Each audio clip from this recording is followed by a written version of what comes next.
தற்குறிகள்னா அப்ப இவ்வளவு நாள் அதே மக்கள் கிட்ட இருந்தானே நீங்க ஓட்டு வாங்கிட்டு இருந்தீங்க. அப்ப நீங்க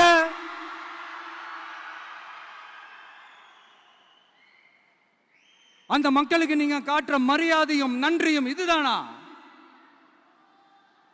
ஒண்ணு மட்டும் சொல்றேன், எழுதி வச்சுக்கோங்க. இந்த தற்குறின்னு சொல்றீங்கல்ல, இந்த தற்குறிகள்லாம் ஒன்னா சேர்ந்துதான் வாழ்நாள் பூரா விடையை கண்டுபிடிக்காத முடியாத அளவுக்கு உங்க அரசியலே ஒரு கேள்விக்குறியாக்க போறாங்க.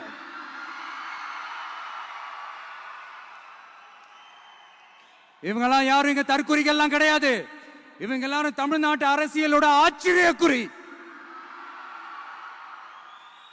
இவங்க எல்லாரும் தமிழ்நாட்டு அரசியலோட அந்த மாற்றத்திற்கான அறிகுறி. சும்மா லாஜிக்கே இல்லாம தற்குறி